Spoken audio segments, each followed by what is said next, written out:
नमस्कार, न्यूज़ डंका में आप सभी का स्वागत है। मैं महेश विचारे।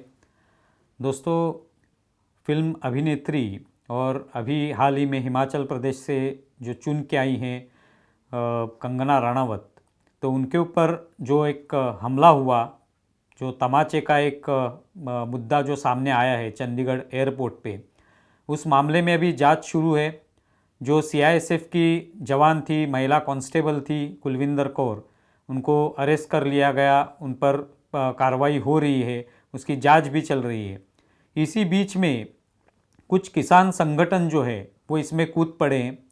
जो किसान संगठन अभी पिछले कुछ सालों से जो किसान आंदोलन हो रहे हैं, इसमें जो संगठन है उनके प्रमुखों ने इसके बारे में निष्पक्ष जांच की मांग की है। वहाँ के जो डीजीपी है उनसे भी उन्होंने बात की है और इसमें पूरी तरह से निष्पक्ष जांच होनी चाहिए और कहीं पे भी राजनीतिक दबाव नहीं आना चाहिए, इस तरह की मांग उन्होंने की है। ये पूरा जो मामला है, इसमें कंगना रनावत पे जो चाटा मारा गया है उस सीआईएसएफ के जवान के माध्यम से, तो इसकी चर्चा हो रही है। ये पूरी तरह से मामला जो है वो अलग होना चाहिए, लेकिन अभी किसान संगठन इसमें उतरे हैं, तो कहीं ना कहीं जाके इस पूरे मामले का राजनीतिकरण होगा, इस तरह की अभी चर्चा शुरू हो गई है।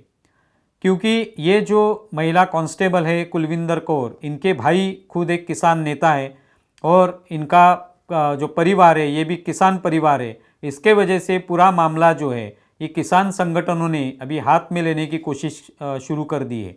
तो कहीं पे उनका समर्थन इस महिला कांस्टेबल को मिल रहा है, वो ठीक है एक तरीके से, लेकिन इसका राजनीतिकरण नहीं होना चाहिए। ये जब अपेक्षा उनकी तरफ से व्यक्त होती है, तब उसका राजनीतिकरण करने की कोशिश खुद संगठन भी कर रहे हैं।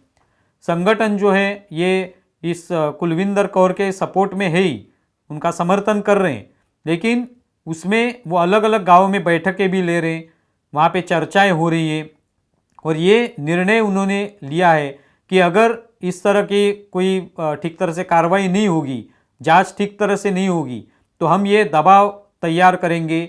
भाजपा के जो भी अलग अलग गाँव में नेता होंगे उनसे सवाल पूछे जाएंगे और उसके जवाब उनसे मांगे जाएंगे, उनके खिलाफ इस तरह के एक प्रचार किया जाएगा और आने वाले चुनाव जब रहेंगे विधानसभा के, तो उसमें इन उम्मीदवारों के खिलाफ या उनके जो प्रत्याशी रहेंगे, वहाँ के नेता रहेंगे, उनके खिलाफ एक तरह का आंदोलन खड़ा किया जाएगा।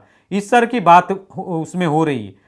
तो ये पूरी तरह से अभी ये मामला जो है ये सिर्फ कंगना रनावत और सीआईएसएफ की जो ये जवान है इसके बीच में नहीं रहा है या इसकी जांच के बारे में ही नहीं रहा है। ये पूरा मामला अभी आहिस्ता आहिस्ता किसान संगठनों के हाथ में जाता हुआ दिखाई देता है। किसान संगठन अलग अलग तरीके से ये मामला हाथ में ले रहे हैं, इसके बारे में आंदोलन की भाषा कर रहे हैं और एक तरफ तो बोलते भी हैं कि इसमें राजनीतिक दबाव नहीं आना चाहिए, इस पूरे मामले का राजनीतिकरण नहीं होना चाहिए, लेकिन खुद भी इस तरह के अलग अलग बैठकें लेकर कहीं पे ये मामला राजनीति का बन जाए, इस तरह की भी कोशिश हो रही। तो ये आने वाले समय में जिस तरह से अभी लोकसभा चुनाव के पहले फिर से एक बार किसान आंदोलन जिंदा होने की बात हो रही थी, फिर से उसको एक संजीवनी मिल रही थी, तो लेकिन वो लोकसभा चुनाव आने के बाद ये पूरा मामला ठंडा पड़ गया था। लेकिन अभी वापस इस किसान आंदोलन को जिंदा करने के लिए, फिर से एक बार उसको संजीवनी देने के लिए, ये अभी जो मामला है कंगना रनावत और कुलविंदर कौर का, तो इस मामले को लेकर फिर एक बार किसान आंदोलन को जिंदा किया जा सकता है और फिर एक बार वापस वहाँ पे पंजाब में, हरियाणा में या उत्तर प्रदेश में इस तरह का आंदोलन हाथ में लेके फिर एक बार सरकार को कहीं पे सवाल पूछे जा सकते हैं। इस तरह की बातें हो रही है और यही एक दृश्य अभी सभी जगह पे दिखाई दे रहा है। तो आप इसके बारे में क्या सोचते हैं ज़रूर बताएं। हमारा वीडियो ज़्यादा से ज़्यादा शेयर करें और हमारा YouTube चैनल सब्सक्राइब करें। धन्यवाद।